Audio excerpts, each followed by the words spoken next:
नमस्कार, खुशवंत की तरफ से इस खास विश्लेषण में सभी का स्वागत है। चलिए बिना किसी देरी के सीधे मुद्दे पर आते हैं। जरा सोचिए, एक आम दिन चल रहा है, कोई मीटिंग में बिजी है, कोई सफर कर रहा है और एकदम से एक बहुत तेज कान फाड़ देने वाला सायरन बजने लगता है। वो भी फोन से, बिल्कुल किसी हॉलीवुड फिल्म के सीन की तरह। आज पूरे भारत में लोगों ने इस झटके को महसूस किया। आखिर ये था क्या? चलिए इसकी तह तक जाते हैं। तो हुआ ये कि आज पूरे भारत में मोबाइल फोन अचानक से भारत सरकार के एक अलर्ट के साथ चीखने लगे। दफ्तर हो, घर हो या फिर सड़क, हर जगह लोगों के फोन के स्क्रीन पर एक अप्रत्याशित इमरजेंसी मैसेज फ्लैश होने लगा। एक पल के लिए तो भारी कंफ्यूजन मच गया था। हर किसी के दिमाग में बस यही सवाल था कि क्या किसी ने सिस्टम हैक कर लिया है या सच में देश पर कोई बहुत बड़ी मुसीबत आ गई है। ये एक ऐसा पल था जिसने पूरे देश को मानो कुछ सेकंड्स के लिए रोक कर रख दिया था। लेकिन इस पूरी घटना के पीछे एक बहुत ही दिलचस्प तकनीकी रहस्य छिपा है। जरा इस बात पे गौर कीजिएगा। ये कोई रोजमर्रा का व्हाट्सएप या एसएमएस मैसेज नहीं था। इस अलर्ट ने नेटवर्क के सारे नियमों को ही दरकिनार कर दिया। सबसे हैरानी वाली बात तो ये है कि अगर किसी के फोन में सिम कार्ड नहीं भी था या फिर फोन ऐसी जगह पर था जहां मोबाइल नेटवर्क का एक सिंगल टावर भी काम नहीं कर रहा था, तब भी अलर्ट फोन की स्क्रीन तक पहुंच गया। है ना कमाल की बात? ये सुनकर ऐसा लगता है जैसे कोई जादू हो जो हमारी आम कॉलिंग और इंटरनेट की दुनिया से बिल्कुल अलग काम करता है। और इस तकनीकी रहस्य का सीधा सा जवाब है सेल ब्रॉडकास्ट सर्विस, या जिसे हम सेल ब्रॉडकास्ट सेवा कहते हैं। अब इसमें सबसे ज्यादा गर्व करने वाली बात क्या है? वो ये कि ये पूरी तरह से एक स्वदेशी तकनीक है। बिल्कुल, इसे भारत सरकार ने देश की सुरक्षा को ध्यान में रखते हुए खुद विकसित किया है।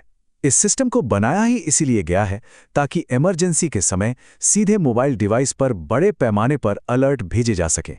ये इस बात का बहुत बड़ा सबूत है कि राष्ट्रीय सुरक्षा के लिए हमारा बुनियादी ढांचा कितनी तेजी से आगे बढ़ रहा है।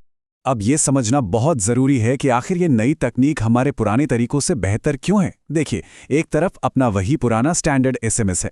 इसकी सबसे बड़ी कमजोरी ये है कि किसी भी बड़ी इमरजेंसी में ये धोखा दे सकता है, क्योंकि इसे काम करने के लिए एक चालू सिम और एक मजबूत नेटवर्क की सख्त जरूरत होती है। अब दूसरी तरफ इस सेल ब्रॉडकास्ट अलर्ट को देखिए। ना सिम की जरूरत, ना नेटवर्क का झंझट, और सबसे जरूरी बात, जब भी कोई बड़ा संकट आता है तो अक्सर नेटवर्क जैम हो जाते हैं या टावर गिर जाते हैं, राइट? ऐसे वक्त में ये तकनीक सुनिश्चित करती है कि जीवन बचाने वाली जानकारी बिना किसी रुकावट के एक झटके में हर नागरिक तक पहुंच जाए।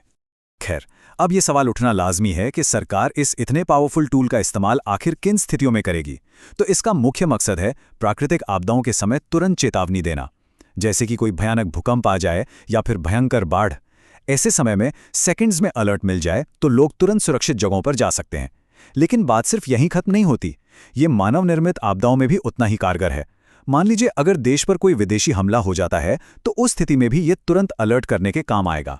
अगर सीधे शब्दों में कहें तो ये सिर्फ एक मैसेज भेजने का सिस्टम नहीं है, बल्कि ये पूरे देश का एक विशाल सुरक्षा कवच है। अब इन सब गंभीर बातों के बाद आते हैं आज के उस डरावने अलर्ट के असली सच पर। सरकार का बहुत ही स्पष्ट संदेश है, इससे पैनिक होने की कोई जरूरत नहीं है। जी हां, घबराने की बिल्कुल भी जरूरत नहीं थी। आज देश में कोई असली इमरजेंसी नहीं आई थी। दरअसल भारत सरकार ने आज सिर्फ अपनी इस स्वदेशी तकनीक का एक टेस्ट किया है।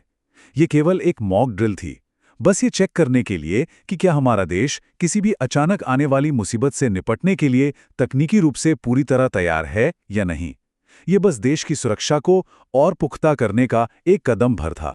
और इसी के साथ हम आज के इस विश्लेषण के अंतिम पड़ाव पर आते हैं। हमने इस नई तकनीक को समझा, इसके काम करने के तरीके को जाना और ये भी देखा कि ये एक शानदार स्वदेशी प्रयास है। लेकिन एक असली सवाल जो पीछे छूट जाता है वो ये है कि क्या ये टेस्ट वास्तव में सफल रहा? क्या हमारा देश वाकई किसी भी अचानक होने वाली घटना के लिए तैयार है? नीचे कमेंट बॉक्स में जरूर बताइएगा कि आज फोन पर वो तेज आवाज वाला मैसेज मिला या नहीं। अगर अभी तक नहीं मिला है तो हो सकता है आने वाले दिनों में मिल जाए, क्योंकि सरकार इसे अलग अलग चरणों में टेस्ट कर रही है। इस पर जरूर विचार कीजिएगा। मैं खुशवंत हूं और ऐसे ही शानदार विश्लेषण आगे भी देखते रहने के लिए खुशवंत YouTube चैनल को जरूर सब्सक्राइब करें। धन्यवाद।